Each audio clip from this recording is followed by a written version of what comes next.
3:22. I'm getting out here for a couple of hours. We're going to start over here with replanting the beets and then also putting down some diatomaceous earth to help with our pill bug problems. Pill bugs, roly-polies, have been taking out the damaged beet seedlings as they're growing back in. So we're going to go ahead. The diatomaceous earth just helps to dry out their exoskeleton and keeps them away from the seedlings. So I'm not worried because we've got plenty in this bed. They can stay down there. They can keep doing their thing in here, but they need to not do anything in here until the seedlings are big enough to where it won't make a difference. So that's where we're starting today. If you saw my video that I did last night about the basil and mentioned the shallot, yeah, that's the shallot. You can see I even pulled up some of its top. I've never had a shallot grow in double like that. Usually it's just one, so I'm guessing it was a double bulb. But anyway, yeah, it looks like it's still going though, so that's good. Hopefully I transplanted it. They're usually fairly resilient. You see our carrots popping in here. That's grass right there. I'll pull that. Got all of our chard coming in though, minus what the birds got after and the pill bugs, but we will transplant, or not transplant, replant some of these guys. But yeah, the chard definitely got some of the beating, but most of it was the beets. The beets got eaten down so low. But that's okay. We'll fix this. We'll fill in, get out some more of these pill bugs. This is another shallot. Okay, note to self. You're growing shallots in here. Don't pull. This is another shallot coming in. And a carrot right next to it. That's funny. We won't pull that one. We'll leave it. And I'm also going to go ahead and clean up the grass that is growing right here. If I don't, it will absolutely creep back into here, much like, where did he go? I don't even see him now. Also got some nice radishes coming in. You can see this radish that was coming in that I kept showing. Something ate the greens on that. Not too happy, but again, that's part of gardening, is figuring out your pests, your predators, and all that, and then, you know, just tweaking as you go. Another beautiful radish. So yeah, we're gonna get that done real quick, and like I said, we're gonna top this with some diatomaceous earth to keep the pill bugs off it, because we do have quite a bit in here right now. It's 5:45, and I am still going to go ahead and get all the grass and stuff from next to this bed, but we are done in this bed minus the diatomaceous earth. So I did transplant a couple of the chard. The guys up there, the red chard up there, had a bunch of extra seedlings popping up.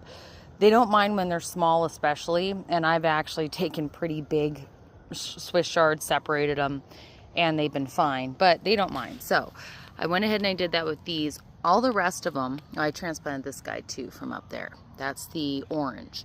All the other guys, I went ahead, and if they were stunted, if they'd been chewed on, I went ahead and I reseeded them. So I've all of these now, the chard, and also I went ahead and I pulled all the beets and I reseeded the beets as well. And then in the middle, instead of doing beets in the middle here, I still have them alternating, the early red and the candy cane beet. But in the middle, we've got broccoli. So I have a new broccoli I've never tried, but I know a lot of people seem to think it's great. That's the Bell Star broccoli. So I've got that on this side. And then on the other side, I've got the first and only variety of broccoli I've ever grown. I don't know, is it DeCiccio? If you know, DeCiccio, I don't know. If you know how to pronounce it, feel free to let me know. But this is the broccoli that I started with, and I've just stuck with it. But I'm always looking to see if there's a variety. This does come up quicker than the Bell Star, and they're both supposed to have a lot of shoots, which is what I like about this one, is after you take off the main head of broccoli, you get a lot of side shoots. But that one's supposed to do that too. So we will see. I'm always looking for varieties that are our favorite, and then that's what we grow. So I'm going to do more radishes also real quick, just throw them on top. I'll water everything in.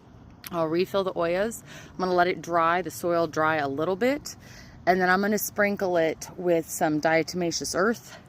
Diatomaceous earth, once it gets wet, it does not work. So I am going to go ahead, a little bit of it I'm sure will get wet, but it's going to have a nice layer, so it's fine. And I use food grade diatomaceous earth. So that's the plan. I'm not going to mulch it again. The fleece does a good enough job keeping the moisture in. It's not having a problem with water either. So radishes, water, especially for the guys I just transplanted, and then diatomaceous earth, and we're good to go over here. And then I'll be weeding. 6:30, even though it feels more like 9:30. My daughter and husband are up having fun on the deck. Anyway, this is done. I've got it watered in. I'm debating if I'm going to put the diatomaceous earth on tonight, or if I'm just going to cover it tonight, I'll uncover it and put it on tomorrow. I don't know. We'll see. But I'm going to trim up the sage a little bit tomorrow, give some to the chickens. I cleaned up the hollyhock leaves so they wouldn't block the cilantro over there as much.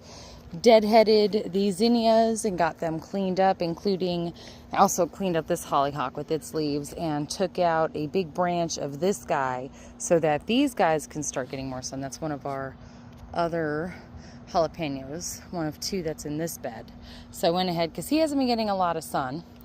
I do have to come out here and harvest a ton of sugar rush peach peppers off this guy tomorrow. And I do still need to clean up the marigolds. I'm going to harvest some for the chickens, deadhead a bunch, clean them up. But this is the other jalapeno, and as you can see, get those caterpillar eggs off of there. As you can see, this guy is loaded, and these guys got so big. My jalapenos this year have been short, but they've had like good girth, short, but they've been super hot. I'm hoping these guys are still hot, but they're nice. They're long. I got a bunch of black Hungarian peppers to harvest. Sugar rush peach peppers from the other pit. Has got to make time tomorrow to start my day with some harvesting. But yeah, these guys are really nice. So they're coming in great. Peas are coming in great. Our collards are coming in great. But yeah, all this got cleaned up. Didn't do anything to that guy. Oop, I missed two. Look at that. Well, I will get my clippers and clean up these guys. Cleaned up a ton of that hollyhock though, like I said, so this guy can get more sun. Pulling this off helped a lot. I need to do that over in the pepper patch too, is clean up one of the marigolds because it's totally covering up one of my pepper plants. That little nubby guy in there is turning red. Look at that. So he's ready. Yeah, but this guy should get a lot bigger like this guy once he can get sun. So, Brownie, pretty sure he's going after a rat. It would seem my idiots are now done playing. So also, our nasturtiums that we planted at this end of the bed are coming in very nicely. And you can see where this sage put down, this is the new growth, and it's all coming up. Sage will grow just like mint. Like it'll spread out, gets beautiful. Which is good because I need to trim up a lot of the old woody parts, like down in there. So it'll be nice because then the new ones can spread. But yeah, the sage now is about... It's a good thing I stopped recording because I try not to swear on my channel because I found out that friends of my daughter's from her school watch. So anyway, her little idiot just decided to run across my bed here that I just finished planting. Fantastic. So anyway, I'm going to go ahead, deadhead those two back there, pick up that leaf that I dropped. Oh yeah, I did also I gave some of this lemongrass up here. You can see it all really needs a haircut. It's falling over. But I gave this lemongrass a little bit of a haircut so the Oswald eggplant can get some more sun because we have one.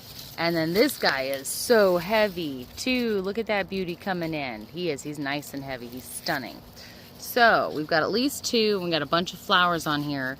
And I know it's because it's been getting a lot of sun. You can see where all the leaves are going in down there.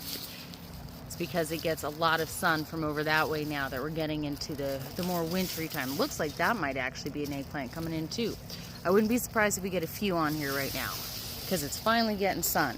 I was so excited how nicely these all grew in, but they absolutely shaded this guy way more, as did everything else. So, you live, you learn. I don't want to transplant him. He's going on his second year of life. So, yeah. Anyway, it's going to be it for tonight. Otherwise, I'm just going to ramble on. So, yeah, for tonight, I'm just going to cover this. And tomorrow, I'll put the diatomaceous earth on it. So, I'll be back out here tomorrow. Hope everybody has a wonderful Tuesday.